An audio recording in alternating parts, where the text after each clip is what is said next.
Hello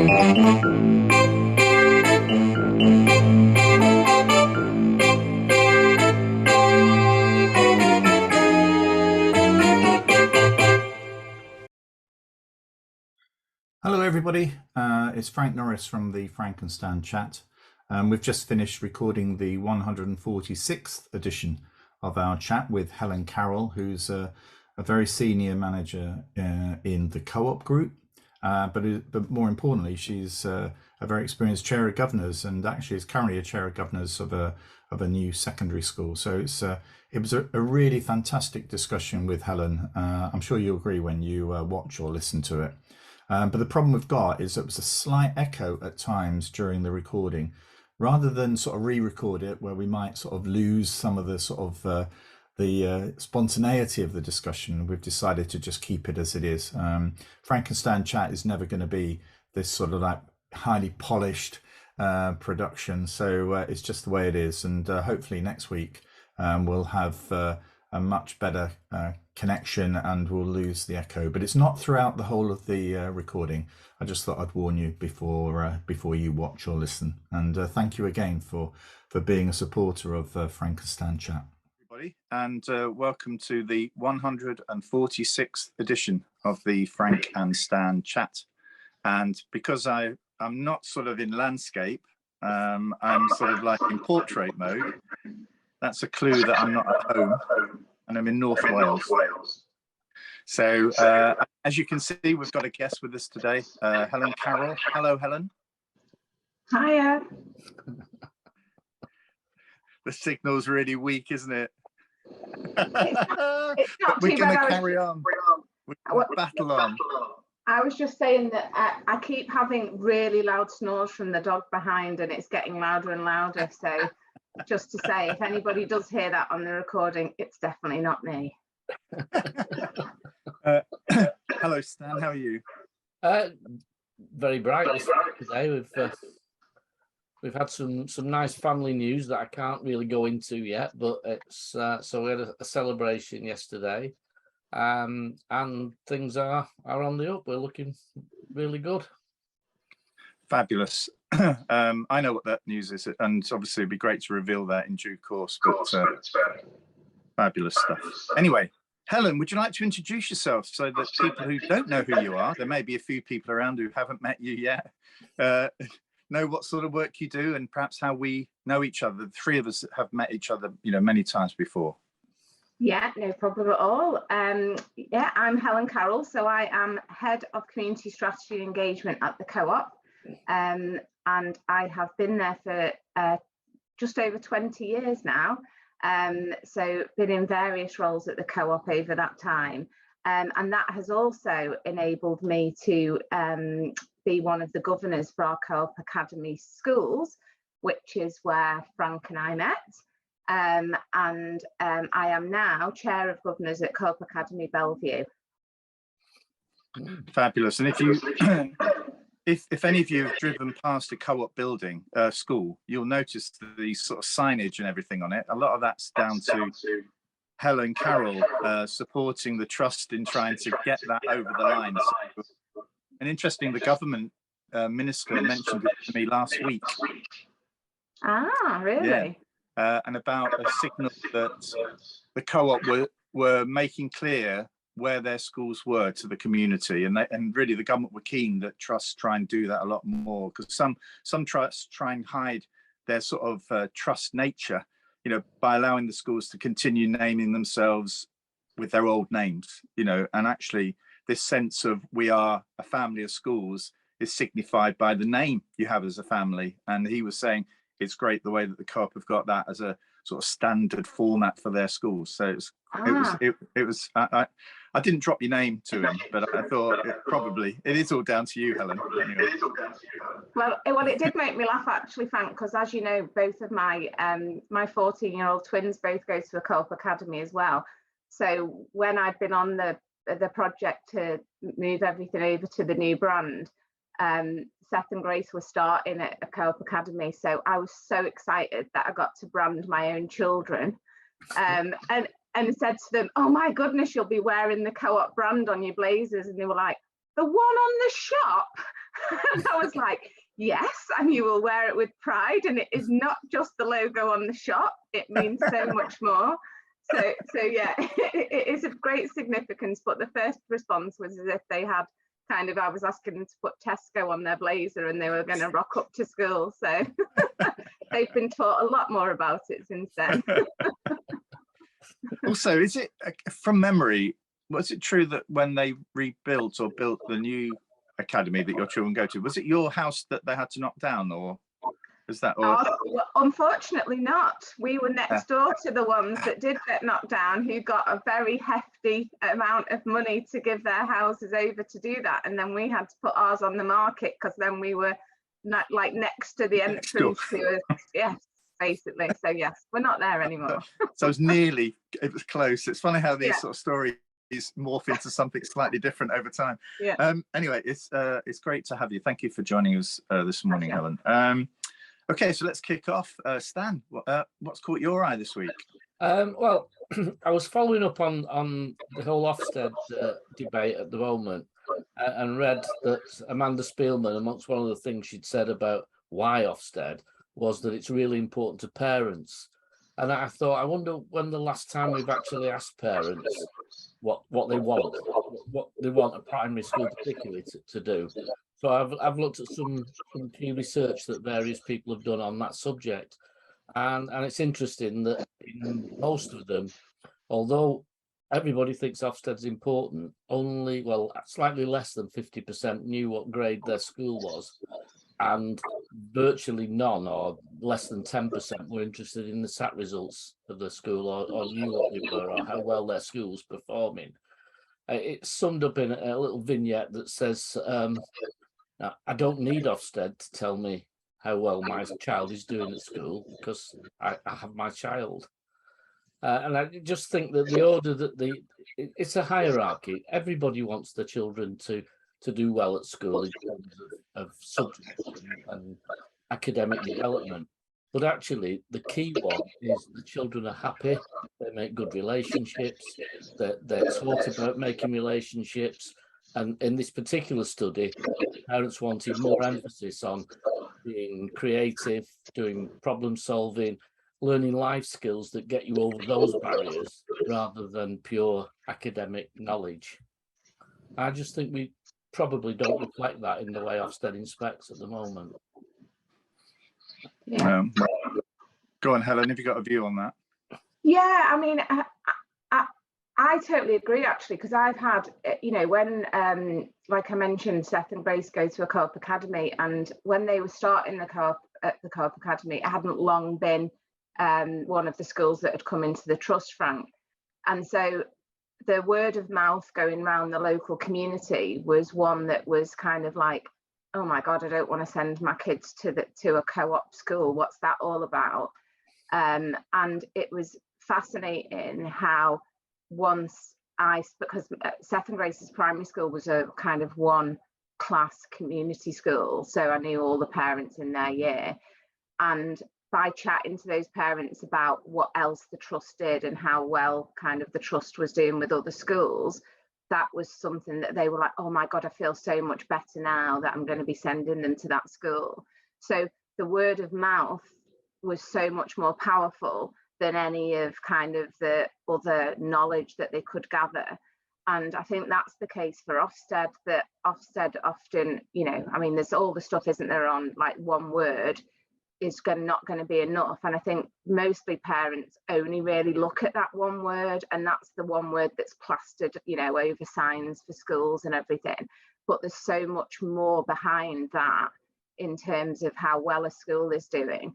And I think parents are often, Ofsted is just used to be able to brag about my child is at an outstanding school, rather than actually looking behind that and kind of what journey the school's on, because Ofsted is just a moment in time as well.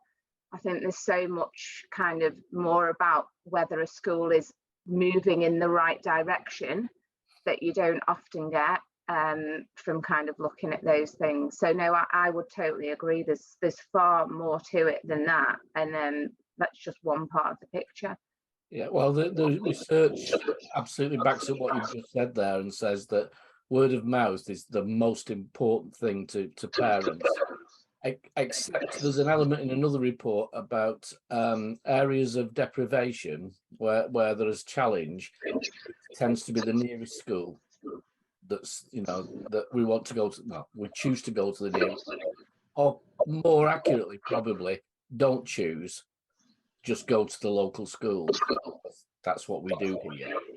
Yeah, that word of mouth, and parents said that, you know, listening to what other people had to say was really important, to the point of which was a bit contradictory to the rest of the report, where one parent said her friend had moved their children from an outstanding school because they felt outstanding meant that the school were focused on getting results too much and not focused on children. So they'd move their children to a school that was a good school, which was, in their view, therefore far more caring about the children, which is an interesting take on where outstanding schools are. I think for those of us who have worked in Ofsted, both Stan and I have, it's all governed by the emphasis within the framework. And over years, the emphasis has been on academic. It started off on academic attainment, how high up the ladder you got. And then it became a progress and how high up the ladder you've got. So how many rungs up the ladder and how high you've got. And now, and obviously that with that element of attainment, it's likely that schools serving the most challenging communities are going to struggle to get very high up the ladder. No matter, you know, we all try hard to get them up the ladder, but some of them they haven't even seen the ladder.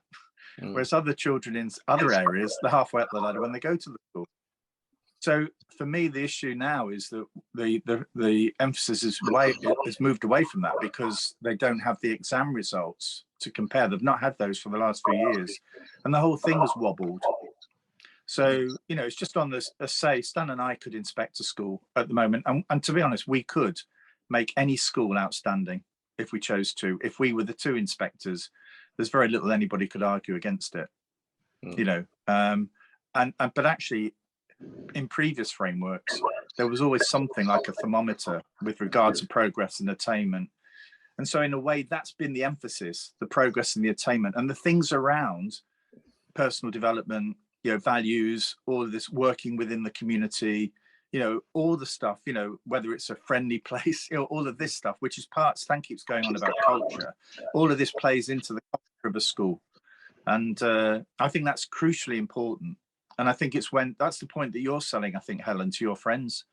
You know, it's about, you know, going on that journey because these are the right things. This is what we want young people to, you know, to gain from schooling. Not just, you know, it's obviously you want them to do well academically, but not everybody can do it because the system's set up for a third of the kids not to pass anyway, you know. So the problem is it's hard to make a judgment on culture because you experience culture. You can't drop in one day and say this is what the culture's like in this.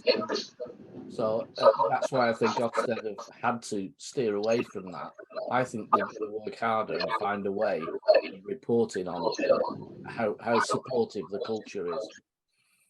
Yeah, but I do think that there's definitely something about, you know, for me, I wanted my kids to go to a school where they would experience all elements of the community that we live. And we live in a community where we're surrounded by lots of different kind of smaller kind of localities that are all very different. And I didn't want my kids to go to a school that was only like serving part of that. And I went to a similar school I grew up in Birkenhead, and I went to a secondary comp in Birkenhead that had, you know, everybody from every walk of life in there. And for me, that really set me up for being able to, you know, mix with all kinds of different people, understand, you know, different people. And I wanted the same for my children. And I think those schools have got much bigger challenges than the schools that have just got one, you know, type of intake in one very kind of polarized community. And so the challenge is a totally different one. And that's what doesn't often come across, because when everybody is compared and contrasted with one another in such a within the framework that kind of then just compares in such a kind of stark way, none of those nuances come through for me. Well, if you remember, Frank, when we first inspected, the only data, actual hard data that was available was attendance figures. It was, yeah. There was no other hard data on schools. Yeah. And then it was only about how high up the ladder you got. Yeah. There was nothing on progress, you know. Okay, so, well, Helen, what's caught your eye this week? I think the main one that caught my eye, mainly because I was like, oh my God, has all that time not been worth anything, was the one around parents helping their children with their schoolwork does little for their progress. And there's a study been done, I think, by somebody at the University of Manchester, showing that kind of the time that you spend with your children on those things does little compared to the kind of class, wealth, education of parents. And I suppose when I read more into it, I would just question the fact that those two things were being looked at as kind of two different things, because I think basically those two things are really linked. Because if you're talking about formal time that you actually sit down with your kids and you go, right, what we are now doing is helping you with your schoolwork, then yes, maybe I can see how they've come to those conclusions. But actually the potential impact of class, wealth and education is that there's far more help going on with schoolwork in everyday life, over the dinner table, the trips that you're being taken on. You know, when we go to the Lake District, for instance, don't get away with it now, but used to get away with treasure hunts that I'd kind of downloaded that it include loads of like maths questions on the way and things like that. So that, you know, didn't think they knew they were doing schoolwork. Apparently they did, but anyway. So, you know, all of those things that are integrated into parenting are not sitting down with your kids and doing schoolwork, and are often, I would imagine, impacted by parents' class, wealth and education. So it just struck me that it wasn't as kind of that probably for striking headline kind of reasons it was put in that way, but I'm not sure that's entirely accurate. No. Yeah, because we're off to the Welsh Mountain Zoo. We're members of the Welsh Mountain Zoo, and our grandchildren go every time we're here. We're tired of going to the Welsh Mountain Zoo, but they love it. And actually, the 11-year-old is a bit like a guide, you know. So she's really, you know, every time she goes, she's topping it up, you know. So I agree with you entirely, Helen. And actually, it makes me wonder. When we came out of the pandemic and Sir Kevin Collins produced a £15 billion recovery plan for young people, children, young people, it had stuff like go to the theatre, go to the museums, all of that stuff to re-engage them with the wider sense of learning, not just do more tutoring. It was a much broader experience for young people, you know, including sort of free bus travel for them, you know, free train travel to get them around, you know. So they actually started to, you know, experience stuff that they've been deprived of. Probably some of them deprived of it for their entire life, but for many children, they've been deprived of those opportunities. Exactly. I just think it's quite damaging to have those type of headlines, because what it does is it then makes people think that you know, that time spent isn't doing any good, when that is really valuable time that you want people to understand is really valuable for children. So it just, you know, it and like you say, a lot of things, there is very accessible ways that you can kind of spend time. But I mean, obviously time is also something that is kind of, often people are time poor. So, and that, you know, that can be in the wealthiest families or in, you know, families that, you know, aren't so wealthy. But there's things that you can do that are integrated into the kind of the way that you parent that can really help. And I just thought it was unfair to say that it's all about the circumstances that people find themselves in, rather than what they can do when they're within those circumstances. Yeah, I agree. I mean, it's interesting because the schools that you've been a governor for, the majority of those, I think, have all been sort of fairly challenging communities, haven't they? And I think that's one of the reasons that drew me into the co-op. I think it's probably the reason why you've stayed in the co-op for so long as well, isn't it? It is. Yeah. And very similar to the community. I mean, I grew up in Birkenhead, so very similar to the community. I was brought up in there. And so to see the difference that can be made by values-based education in those communities, and an education that also thinks about life beyond the school gates, was really important to me. And I think that's something from a Co-op Academy's perspective that I really like. It is kind of thinking about the wider community and the relationship the school has there, and what that means that the young people in the school get exposed to. Because I know, Frank, that some of the schools that are in the trust, you know, I was staggered to find that, you know, quite a few of our children had never been into Manchester, when they kind of, the schools are, you know, 5 miles away from Manchester. Yeah. Yeah. So, and there is, you know, free school travel and things, but their world is so small because of kind of where, you know, the area that they've been brought up in. You know, the school being able to expand, you know, those horizons, and help them to kind of think about world beyond that is, you know, massively important. Yeah, you're back on one of my favourite topics now, Helen, that the schools should plan for experiences just as much as they plan for a curriculum. So, you know, with every part of learning, I think there should be, this is what we're going to learn, and this is how we're going to learn it. And some of that how will be in various experiences that they have, like going to a museum, going to a synagogue, going to a church, going on a residential holiday together, because all those things bring different experiences to children that enhance the learning. And, you know, I'm a big fan of outdoor education, and I do think that residential in outdoor education should be part of the right of every child. Yeah. I only managed it at one school where every child in year 6 went on an outdoor ed, because obviously most of the schools I worked in were in challenging circumstances, and it's expensive to do that.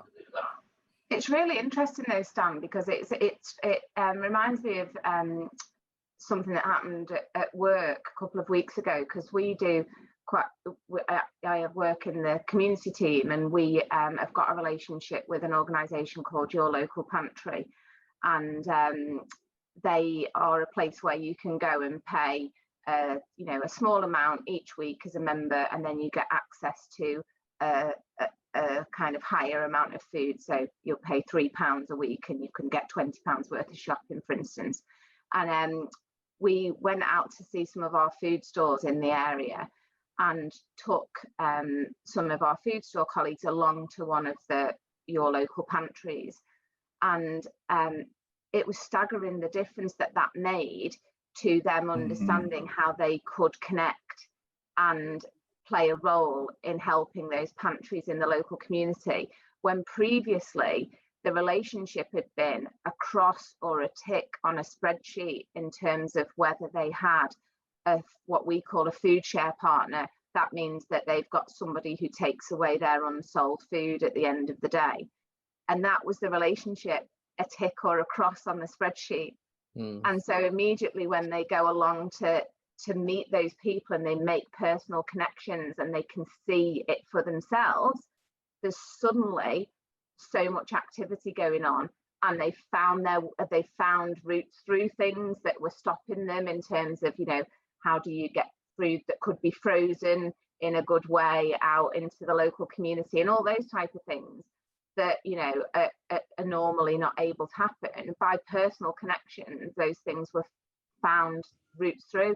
So it just strikes me that's exactly the same, Stan, isn't it, from a child's perspective of just learning in the classroom and not seeing those things for themselves is going to have a similar impact.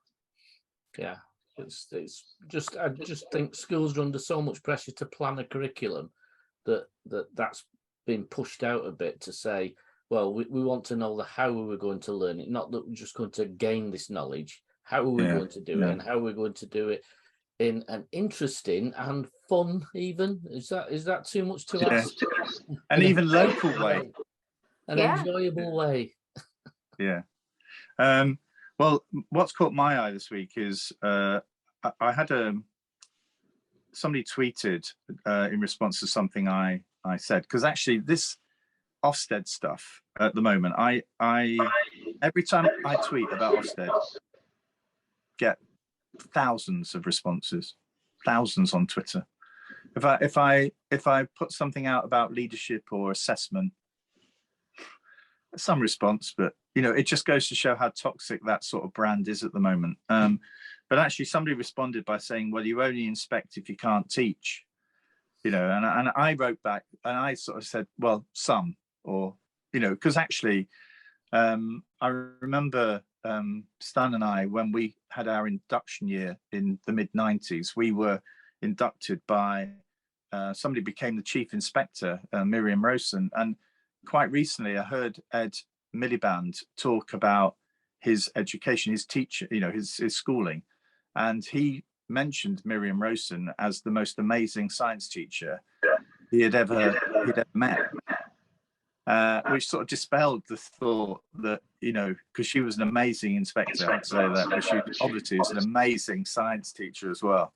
But it did make me think about what were those sorts of experiences that we had in the mid-90s, Stan, when we were starting to train to be inspectors. And it's not about inspection, but about induction. You know, how do you get prepared to do your job well, you know?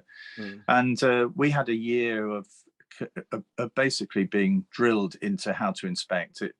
It was the most physically, emotionally, intellectually demanding year of my career, I think. Yeah, I'd agree. But it lasted the entire year, you know, in order to make sure that we were doing our job really well. There was never a thought in that year that we wouldn't be good enough. We were always encouraged to think about how we could be better. And sometimes induction now for staff feels as though, well, for teachers, it can sometimes be, well, here's a secondary school teacher, science, whatever, if you can get a science teacher. Here's your timetable. Here's a list of your kids. This is what they did at the end of last year's results, you know, and here's the curriculum. This is what you're going to cover. That's it. Yeah. You know, so it made me think about how lucky I've been, both when I worked in the mid-90s and then became an HMI in the early 2000s, to have had 2 whole years of induction of high quality experiences that, you know, really sort of shaped the way that I see education now. And I just feel it's a shame that others don't have that same quality, because the early years or the sort of early career teaching, you know, sort of programs, a lot of them are online experiences, you know, it's great. Again, Helen, it ticks a box, but it doesn't actually sort of get to the root of the issue. No, I would say though, Frank, in that first year, I think if you ask Miriam, she would say that she learned as much from us as we learned from her, because for the first time she was working with 5 head teachers who knew primary education through and through, and she was learning and picking up and in fact quite often sitting down and asking us questions about how we viewed that, and was that normal, was that like that in all. So I think she learned a lot from it as well. I certainly did. Well, that's a two-way process, though, isn't it? I mean, what's the best induction experience you've had, Helen? Well, I mean, it's interesting because at the co-op, because I've been there for 20 years, like I said, and as part of, we've done various inductions over the year because we've got obviously a long history.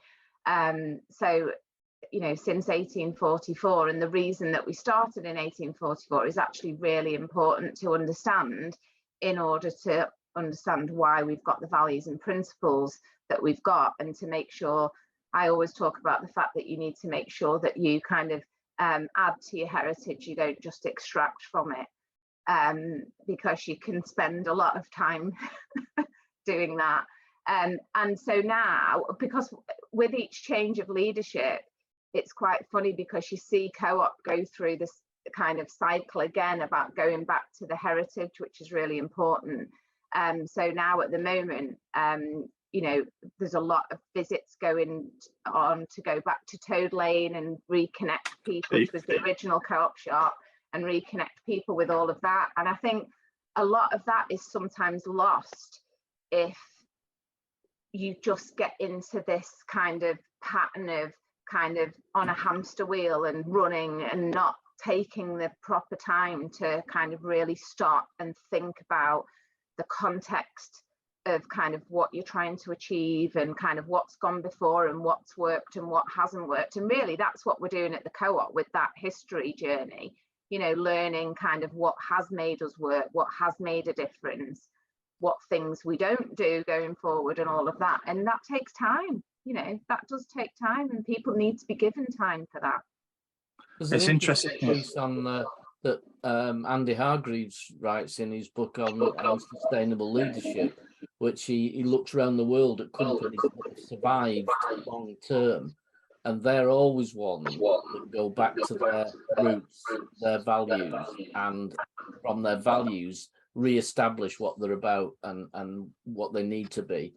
And companies that haven't done that, and there's a whole list of them now, the Woolworths, that type of organisation that just didn't really get back to what it was meant to be. Because if you look at Woolworths now and you think, well they were the Lidl, the Aldi of their time, and yet somehow they lost their way, and somebody has taken that bit in the market and made it work again. Exactly.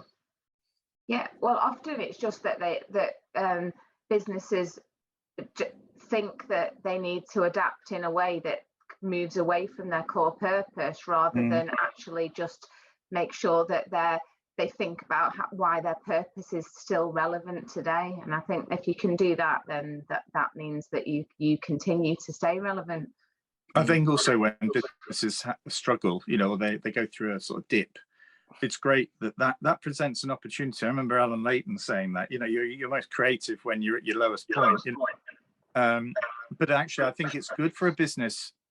You know, it's very easy to feel as though the trajectory is just upwards, and you can just feel as though that's a justification for why you exist.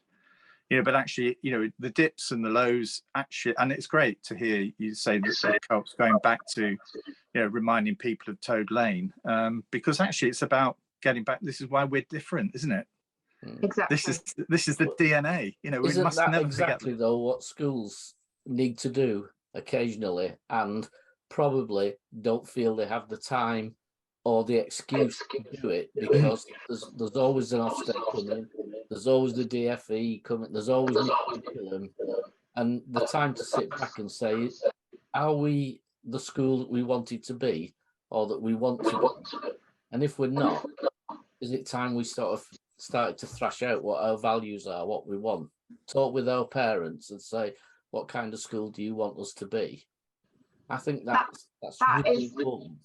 Stan, that is because I'm chair of governors at Co-op Academy Bellevue, which is a new school in the Co-op Academy Trust, and has been the first kind of school that we've built from the ground up.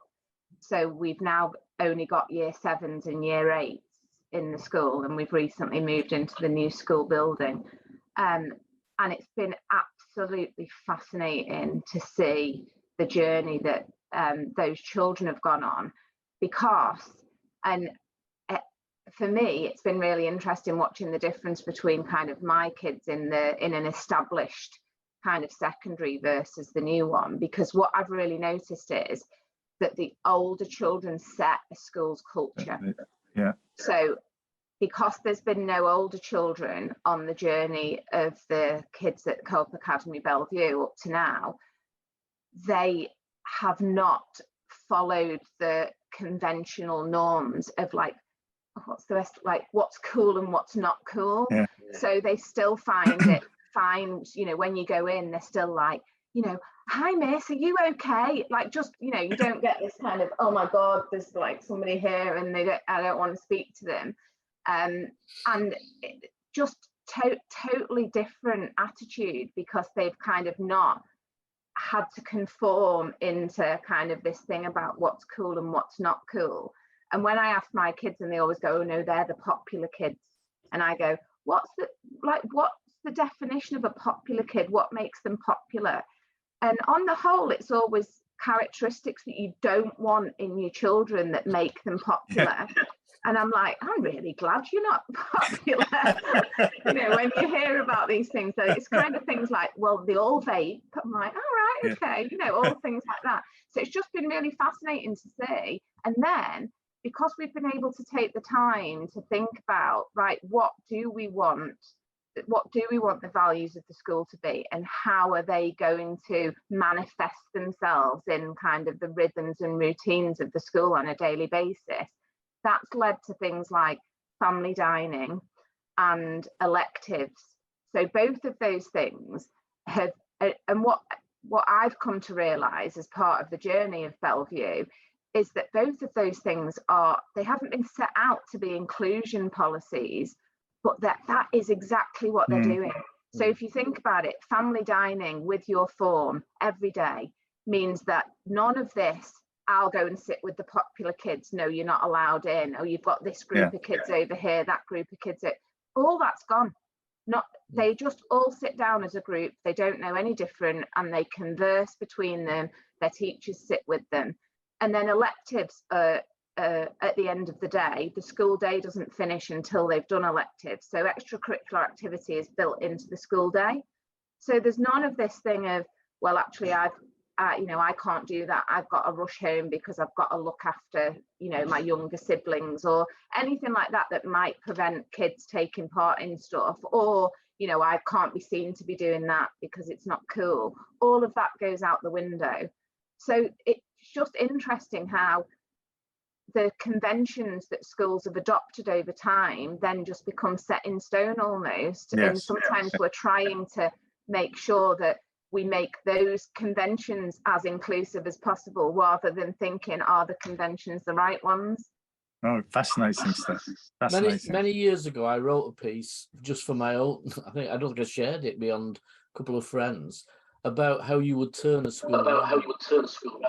And my view was that you took, say, year 7 and year 8 and treated them completely different than the 3 years that would go through, and your target was to change the culture of the school in 3 years' time, so they would have a completely different set of rules, and my thought was, I never got a chance to test it, was that by doing that you would remove some of the culture the negative culture that existed year on year, being passed down from older children to younger children.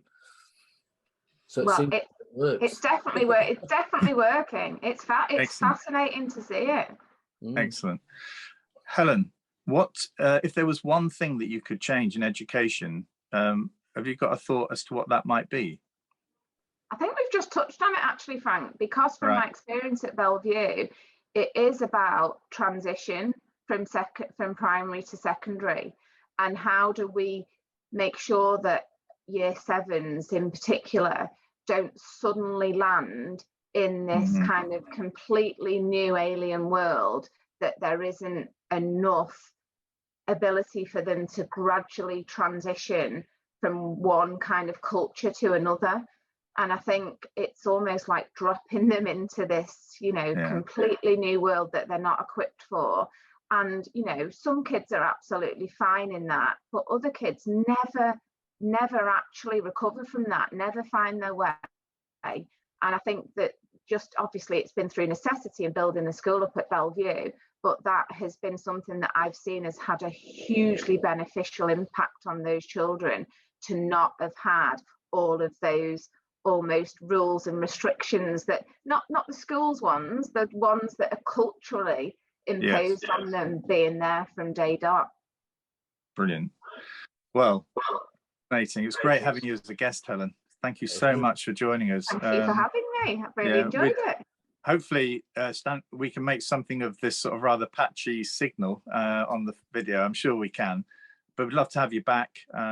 We always try and invite our guests back So I'll throw a date at you sometime, probably towards the end of this year or the beginning of the next year, because we are still lining up guests up to the end of this year. So yeah, so we're back again next Friday, Stan. I'll be at home, so the signal should be fine. And yeah, and thank you everybody for watching or listening, and have a great week. Thank you. Bye-bye. Thanks, Helen. Bye. Bye.